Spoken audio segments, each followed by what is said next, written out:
laiguana.tv. 10 años de verdad.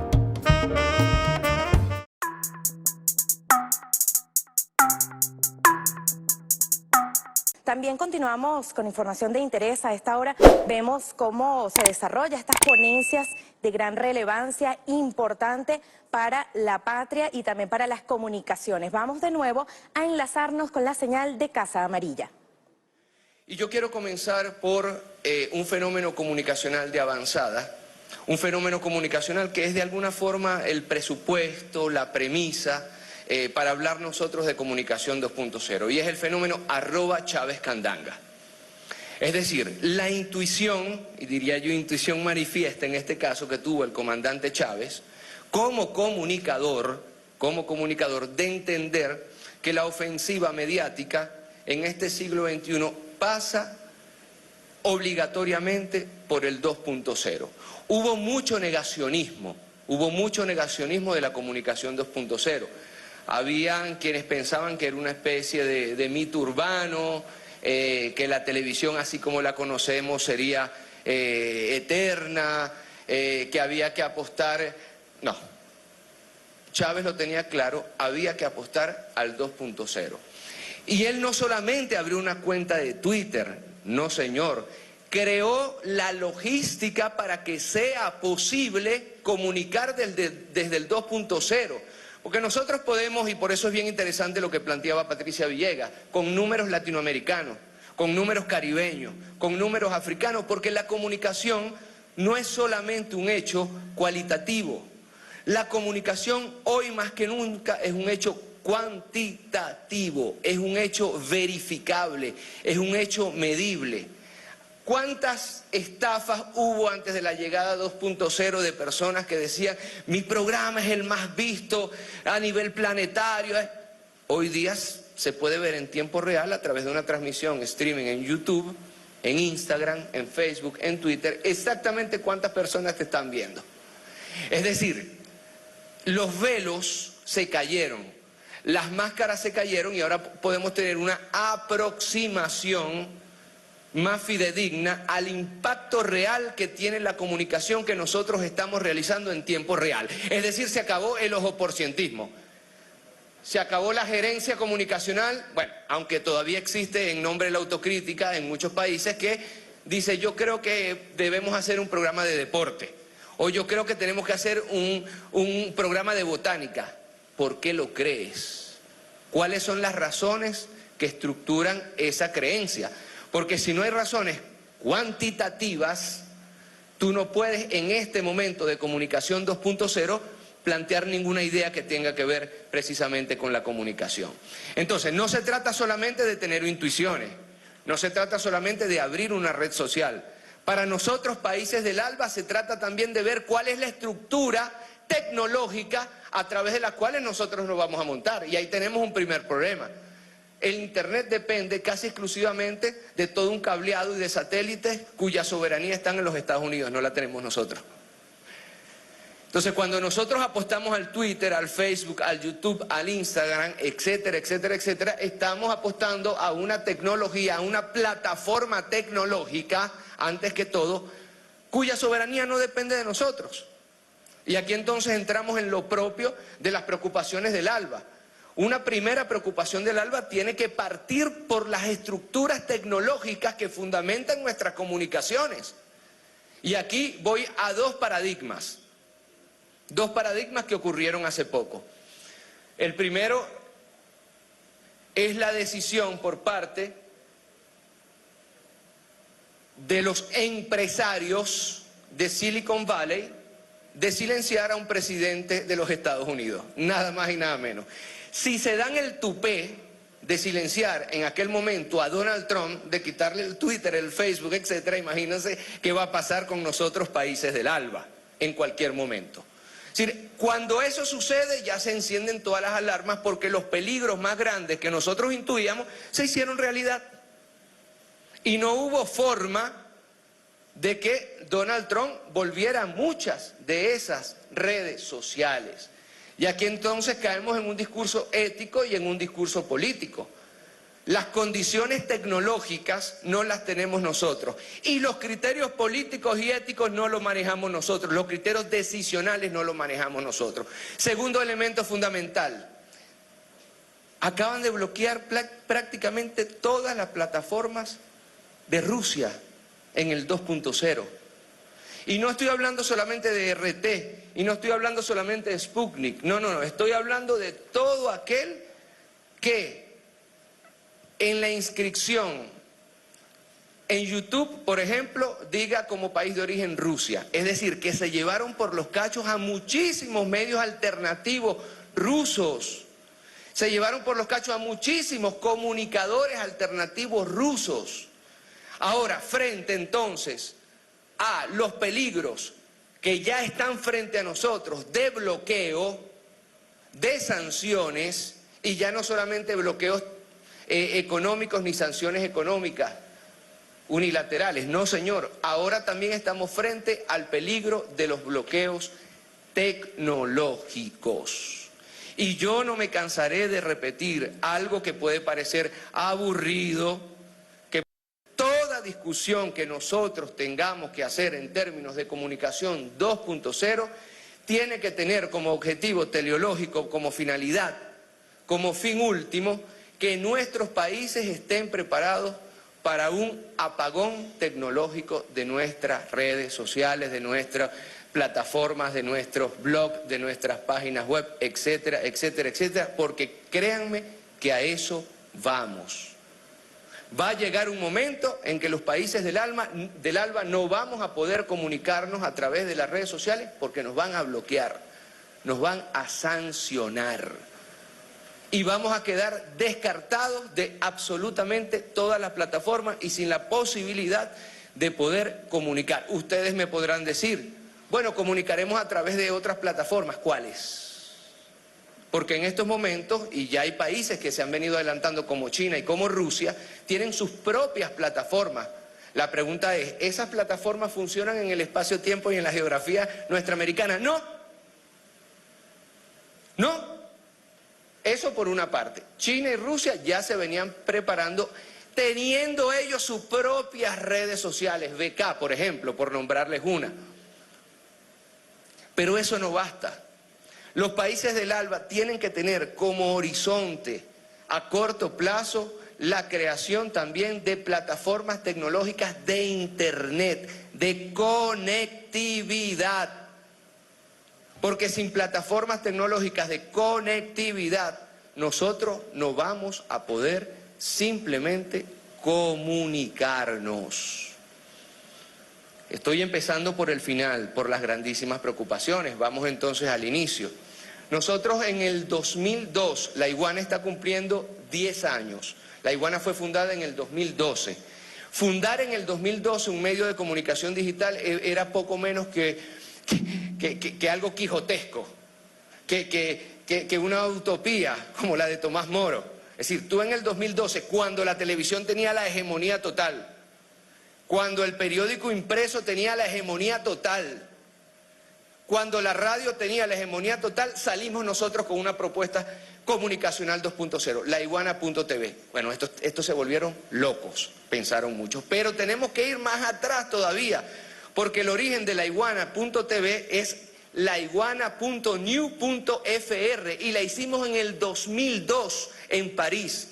Uno de los primeros medios electrónicos latinoamericanos que se presentó a nivel planetario fue laiguanarroja.new.fr. Y esto no se sabe. Nosotros participamos ya en el 2002 en la feria, en el Salón de la Revista de París. ¿Y qué era la Iguana en ese momento? Era simplemente una galería de arte donde virtualmente a través del mouse tú podías irte paseando por obras de arte. Era un lugar donde se publicaban, escuchen bien, libros electrónicos, novelas, cuentos, poesía, etc. 2002, porque ya se intuía que quien no se inscribiera en este nuevo tipo de comunicación estaba muerto y le iba a pasar lo que le pasó a empresas como, no sé si ustedes recuerdan, Blockbuster Video. ¿Recuerdan cómo veía uno películas hace En el 2006, sin ir muy lejos, uno se iba a la tienda de Blockbuster Video, agarrabas un VHS o un Betamax y te lo llevabas a tu casa. ¿Cómo se escuchaba música en el 2006, para no ir más atrás todavía? Un CD. Ahora, ¿qué pasó? Que del disco de vinil pasamos al cassette, que del cassette pasamos, recuerdan ustedes, al minidisc, del minidisc pasamos al CD, después de ahí nos llegó la imagen con el DVD. Y hubo una especie de caja de Pandora que nos iba diciendo cómo en una especie de, y esto lo coloco entre comillas, evolución, había medios de comunicación que simplemente estaban muriendo. ¿Qué pasó con Blockbuster Video? Que no se dio cuenta de esto a tiempo y terminó quebrando a nivel planetario. ¿Qué pasó con muchas otras empresas que se dieron cuenta que de ahora en adelante la música que nosotros íbamos a escuchar se iba a escuchar a través de plataformas digitales, a través de plataformas 2.0. Que las películas que nosotros íbamos a ver, y Luis Brito y yo tenemos una gran afinidad con ver películas alternativas a través de plataformas como europeas, como Film In, que es un Netflix, pero para cine alternativo. ¿Qué hizo HBO? ¿Qué hizo Disney? Inmediatamente digitalizaron todas sus películas, que hizo Sony Music, que hizo iTunes, Apple Music.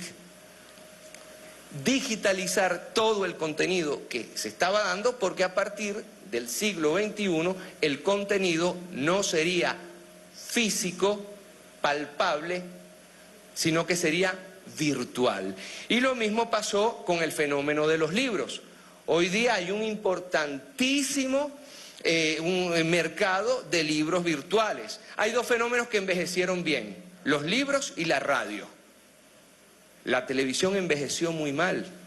Y aquí vamos entonces a un fenómeno que nosotros debemos entender. O nos montamos seriamente en la comunicación 2.0 o simplemente no vamos a tener la posibilidad de comunicarlo. Y esto yo lo digo en todas las conferencias que hago y en todas las clases a nivel nacional o internacional. ¿Qué debe hacer el ALBA? ¿Qué debe hacer la izquierda? ¿Qué debe hacer los movimientos sociales, los gobiernos progresistas? Dejar de un lado, cuando se trata de comunicación 2.0, la lógica de el patito feo, la lógica de Piolín. Nadie me quiere. YouTube me bloquea. Twitter me bloquea. Nosotros tenemos que bailar con ellos. Ahora, eso implica, y aquí retomo otra vez a Patricia Villegas, una investigación y una formación en el 2.0, porque nosotros estamos fundamentalmente comunicando con los instrumentos del enemigo, del adversario, y se trata como en los bancos, hay que leer las letras pequeñas, es decir, cuáles son las normativas que te está colocando YouTube, cuáles son las normativas que te está colocando Twitter, cuáles son las normativas que te está colocando Facebook. Porque en el caso de la iguana es mire, palpable. Otros medios de derecha en Venezuela pueden postear en Twitter cada 30 segundos, sin problema. Nosotros, si posteamos cada 30 segundos, estamos bloqueados absolutamente. Tenemos que esperar 10 minutos, hasta 15 minutos de diferencia entre un posteo y en el otro, porque no está dentro de los intereses de la hegemonía imperial que los países del ALBA, que los movimientos alternativos, que los movimientos sociales, que los gobiernos populares, que los gobiernos progresistas, que los gobiernos de avanzada se comuniquen. La pregunta es, ¿será posible comunicar y ser performance, ser competitivo desde una comunicación alternativa de izquierda revolucionaria? Pues la respuesta es sí. Sí es posible, pero para eso tenemos que hacer una comunicación que tenga criterios también, y esto lo coloco entre comillas, criterios científicos. Nos tenemos que poner para la cosa, nos tenemos que poner a estudiar. No es que ahora, después de la pandemia, yo que decía que YouTube no existía, no yo fui de los necios que hizo otra cosa. Pero antes de la pandemia, YouTube, los youtubers son unos idiotas, los Instagram son y ahora tú ves a todo el mundo a nivel planetario, a todos los gobiernos, a todos los políticos, este es un celular. transmitiendo por las mismas redes sociales que hace 2 años criticaban.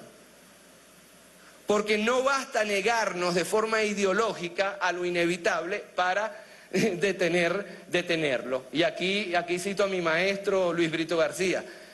Él siempre pone el mismo ejemplo, es como los gatos, que levantan la alfombra y meten debajo lo que van a hacer y después creen que nadie se dio cuenta. No, el olor se siente. Y lo mismo pasó con...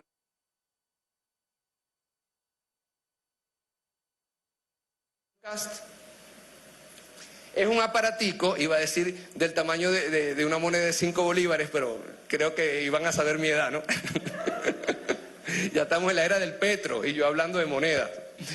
Es un aparatico de este tamaño que cuesta $25 y que hizo que la televisión, el aparato, se convirtiera en un féretro.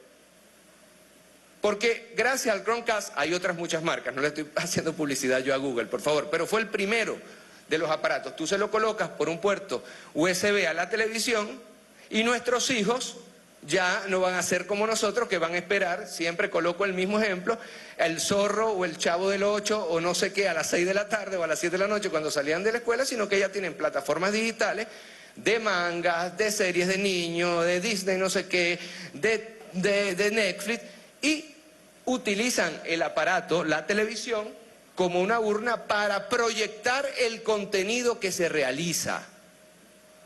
Esto quiere decir entonces que lentamente, incluso toda la industria que crea, que está sobre todo en Corea del Sur, en países asiáticos y ya muy poco en continente americano, y que crea aparatos electrodomésticos, etcétera, están traduciendo absolutamente toda nuestra realidad al 2.0. Y voy más allá.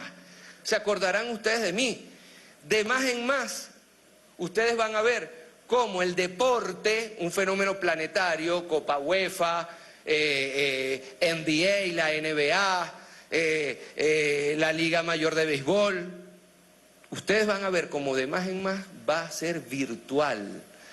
Ya, y aquí parezco Luis Brito García en sus libros de ciencia ficción, pero dentro de poco no me va a servir Messi, porque a Messi se le rompe la rodilla, o a Cristiano Ronaldo se le puede fracturar una pierna. El mercado de deportes virtuales está rompiendo todos los récords a nivel planetario.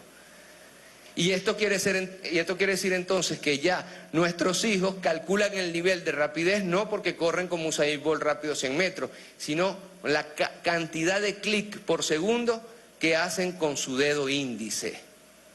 Ya estamos en ese mundo, ya estamos en ese mundo.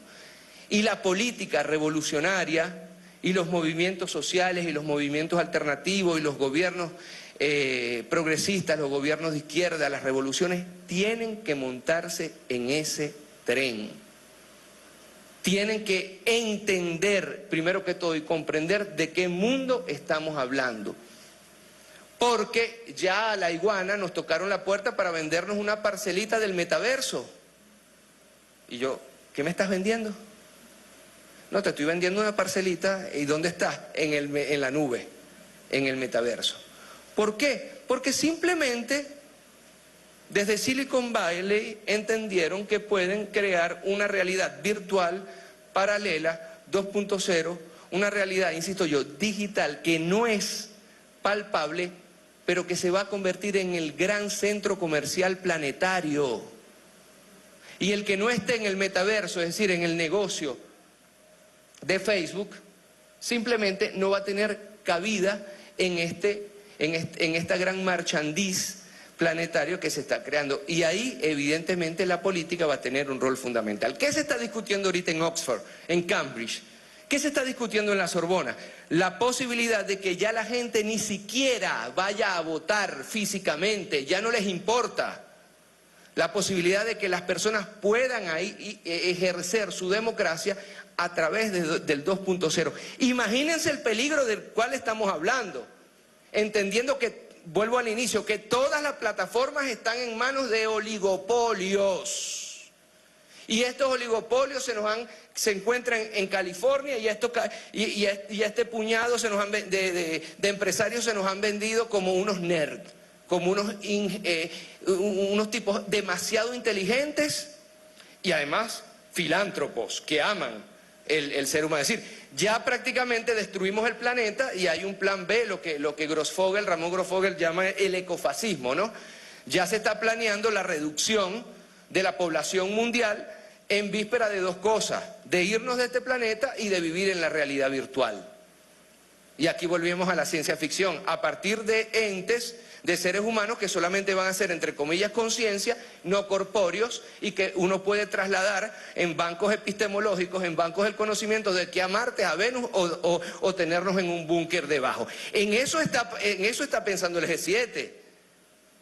En eso se está pensando en las reuniones en Suiza, en Davos. Es decir, la deshumanización, permítanme la expresión fáctica, el deshacernos del planeta Tierra como realidad fáctica, el deshacernos de nosotros como corporeidad y simplemente apostar todo a una realidad virtual donde una obra de arte puede ser simplemente 4 o 5 elementos electrónicos que pueden venderse y subastarse en millones de dólares. Es decir, nos están empujando a paso de vencedores, permítanme la ironía, hacia un mundo virtual. ¿Y cuál es el límite?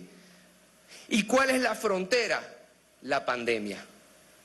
La pandemia trastocó absolutamente todo lo que nosotros conocíamos como comunicación. Y nosotros, en el caso de la Iguana.tv, vimos como todos los rankings nacionales e internacionales cambiaron de forma estrepitosa.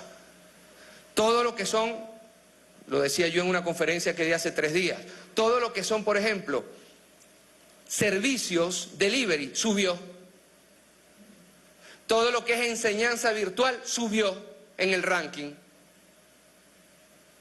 Todo lo que es banca electrónica subió.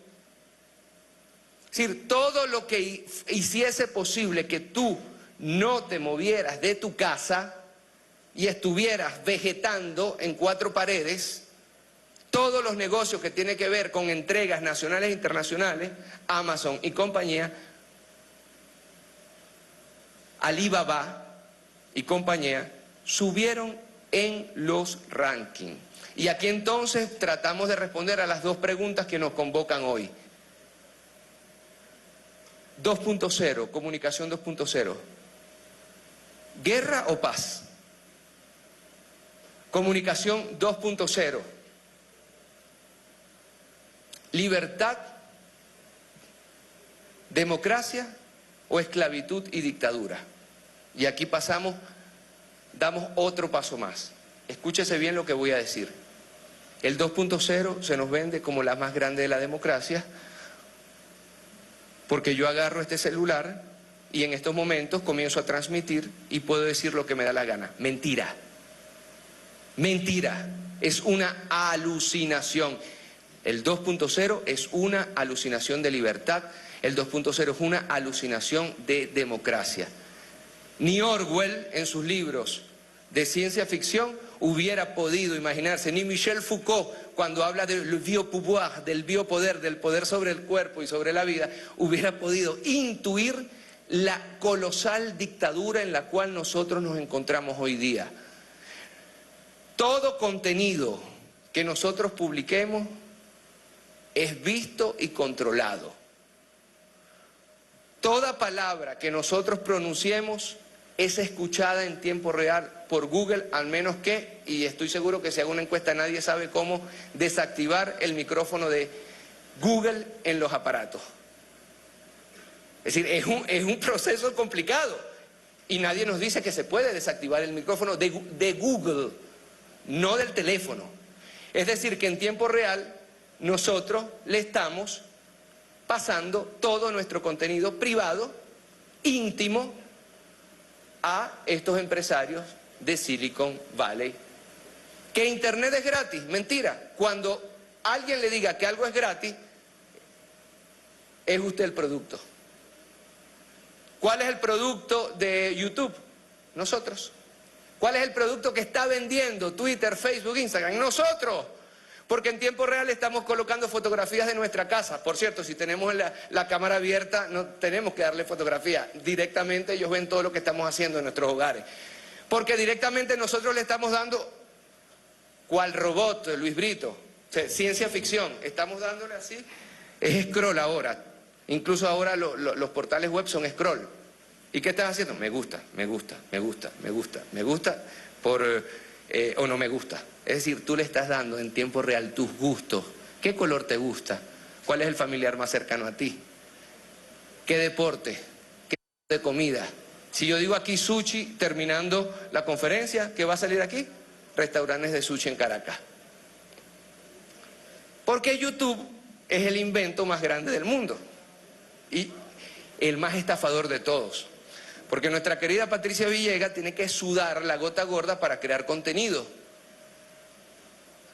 YouTube, ¿por qué? Porque Telesur, la referencia mundial de la comunicación alternativa y además de vanguardia, el que diga lo contrario no entendió qué es la comunicación. Telesur tiene que producir contenido. YouTube, ¿qué hizo?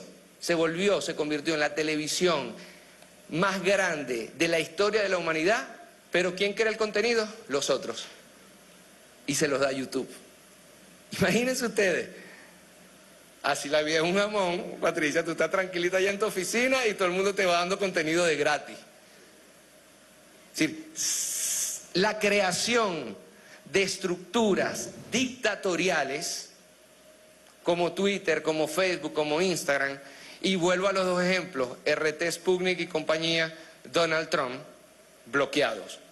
La estructura más colosal de almacenamiento y distribución de contenido se creó en California.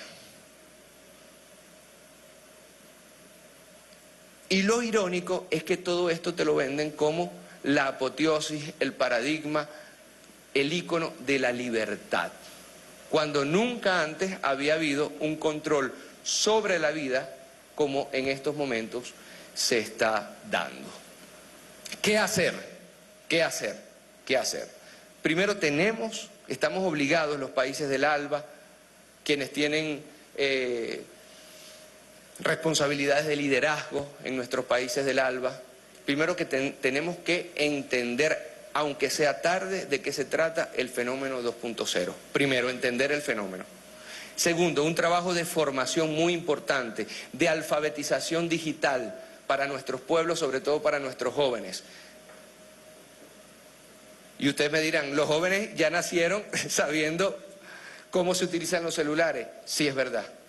Ahora, hay que darle metodología a ese conocimiento.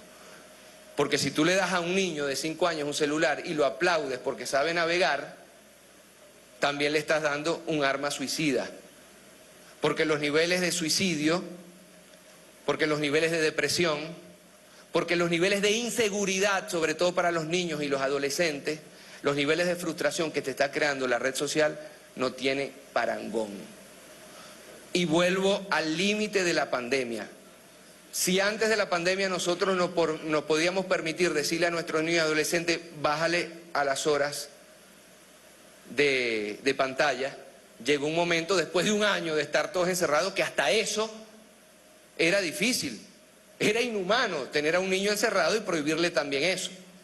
Es decir, yo no quiero caer en la paranoia de la pandemia, eso lo podemos discutir en otra ocasión. Pero lo cierto es que la pandemia nos empujó inexorablemente a la dictadura del 2.0. ¿Qué debemos hacer los países del ALBA? Convertir esa dictadura, y aquí cito la Constitución de la República Bolivariana de Venezuela, en una democracia participativa y protagónica. Es decir, empoderarnos de los instrumentos 2.0 y entenderlo como medios y no como fines, lo decíamos hace algunos días. Entender que los medios digitales son medios y no fines en sí mismos. Porque, ¿qué está pasando en estos momentos? Que se creó el fetiche del 2.0. Es decir, nosotros pasamos del negacionismo del 2.0 a la dogmatización de la comunicación 2.0. Y Colombia es un buen ejemplo. Yo en largas discusiones con mi querida amiga Patricia Villegas, decíamos, no, Rodolfo Hernández casi gana las elecciones gracias a TikTok. Mentira. Ni tan calvo ni con 2 pelucas. Para muestra un botón. La radio está jugando un rol preponderante. La radio jugó un rol preponderante en la elección de Donald Trump.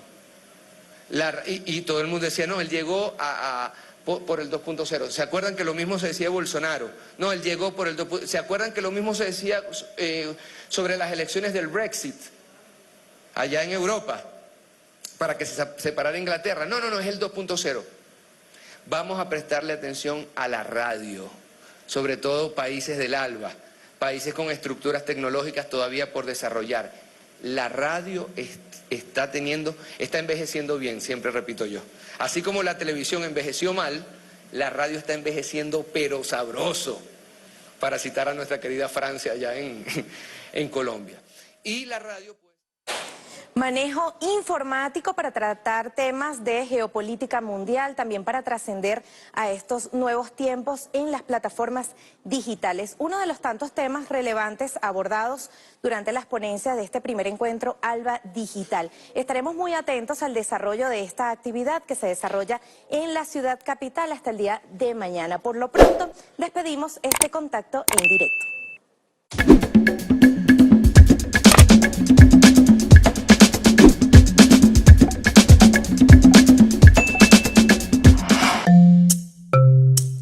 Laiguana.tv, la verdad hecha tendencia.